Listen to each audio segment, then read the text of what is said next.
What is this bhakti? We all talk about bhakti. What does it mean?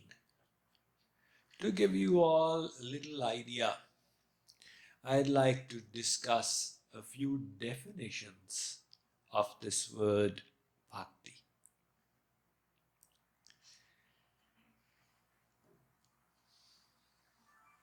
The Vedas say, bhajanam bhakti, bhajanam nama rasanam. Bhakti means to relish the bliss of God. We all seek bliss, we all want bliss, and God is the ocean of bliss. So to relish His bliss is bhakti.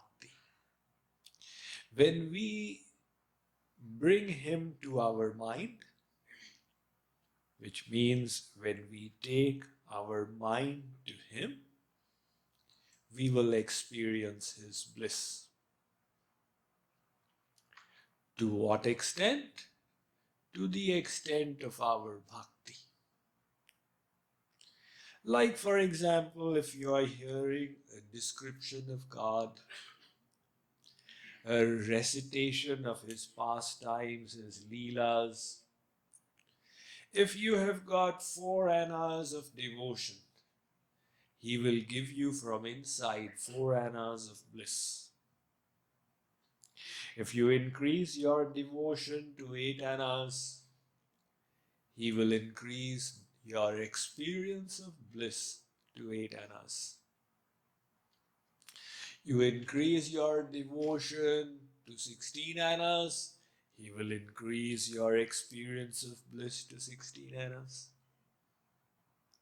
So, our experience of bliss is to the limit of devotion. And between these two, a competition ensues. The devotee constantly keeps on increasing love, and God constantly keeps on increasing bliss. Neither the devotee loses out that enough, now no more. Prema mein purnima nahi. The moon reaches the full, it waxes until the full moon and then it wanes. But in love, there is no full moon. It just constantly increases. So the devotee keeps increasing his or her love, and God keeps on increasing His bliss. He doesn't say, all right, I've finished my treasure chest, no more bliss. So Chaitanya Mahaprabhu says, Dohe kare hura huri, badhe mukh nahi muri.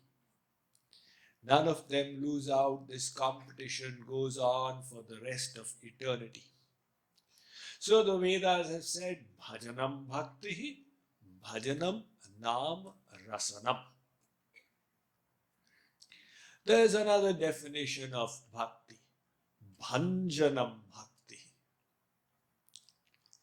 There is ignorance in our hearts. There is the bonds of the material energy.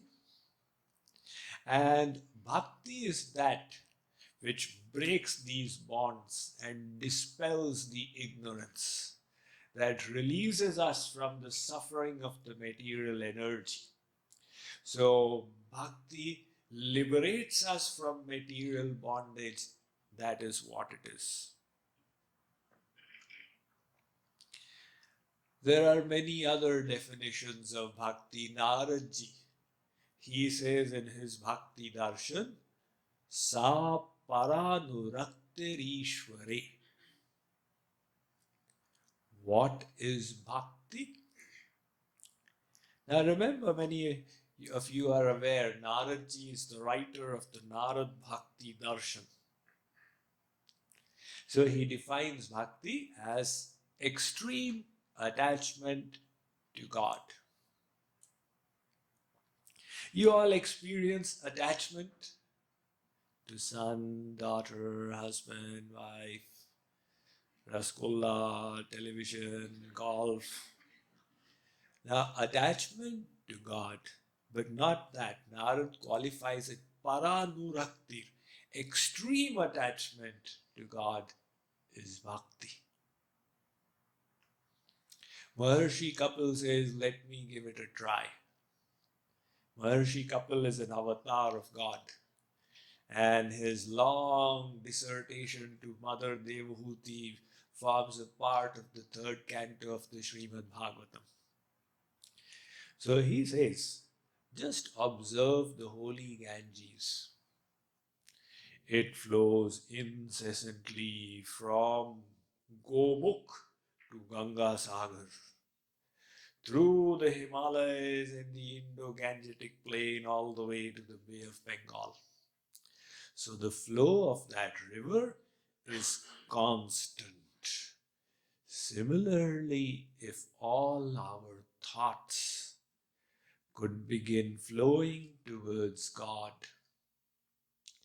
if all our thoughts could become godly, that would be bhakti. Jagadguru Shankaracharya says, let me try. So he says, take a needle and stick it into a potato. Just like the needle is stuck in the potato, it doesn't get dislodged. You stick multiple needles. Similarly, if all our thoughts could get stuck in God, if all our thoughts could be connected towards God, that would be considered bhakti. See, every Acharya has described bhakti differently. Shankaracharya's disciple, Madhusudan Saraswati. This Madhusudan Saraswati's tales are very astonishing. You know, the big temple in Vrindavan called Radha Govindji Mandir. He sat down out there and he sat in Samadhi for 3 years. And one Rajput king built this huge temple all around him. So Madhusudan Saraswati says, Dhrutasya Bhagavad Dharma Dhara Vahikatam Gata Sarveshe Manaso Vrittir Bhaktiritya Vidhiyate. He says, by engaging in devotional practices, when the heart melts, when as a result of your sadhana, your effort, your spiritual engagement, the impurities disappear, the heart becomes soft and it melts. Dhrutasya Bhagavad Dharma. And it flows in the direction of God. That will be considered bhakti. There are many, many more definitions.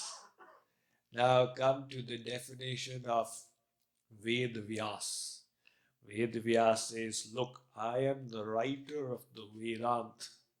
So hear from me what bhakti is.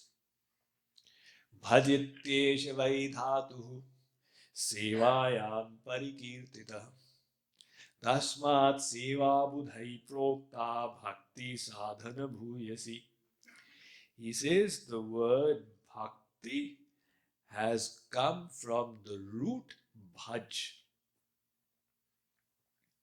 The dhatu is bhaj. And bhaj dhatu means sevayam parikirtita. It means to serve. So bhakti means to serve God. That's bhakti. And let's give you the one final definition of bhakti, which is my favorite. You have heard it from me many times. This is bhago bhakti. What is bhago bhakti? We are all bhags of God. We are all His parts. Just like the hand is a part of the body, So, what is the function of the hand? To serve what it is a part of. The hand will take the food and place it in the mouth. It will take the water and throw it on the body. So by serving the body, the hand is automatically taken care of. It receives from the body whatever nourishment it needs, whatever blood, whatever nutrients, whatever oxygen it needs. The hand doesn't need to think, how do I take care of myself? How do I serve myself? The hand only performs its dharma to the body. And it's taken care of. Now, supposing the hand refuses to submit to this dharma, why should I serve the body? So many years have gone by. Seva karo, ab aise karo, ab aise karo, enough. Cut me off from the body. I'll take care of myself. I'm not interested in this service now. I will be self-employed. Can the hand subsist by itself independent of the body? Impossible. Its self-interest lay in the service of the body. So similarly, if the soul can understand this relationship with God and understand that its self-interest is in the service of God, and by serving God it will get the bliss that it is seeking, then this is to have this understanding in the intellect is bhago bhakti. So Kripaluji Maharaj says, Joi swaratha pahichan dhanya sohi. One who realizes where the self-interest lies, that person becomes dhanya or blessed. Everybody is running for self-interest all around the world. And if they can understand this connection, they have begun their bhakti. This is bhago bhakti.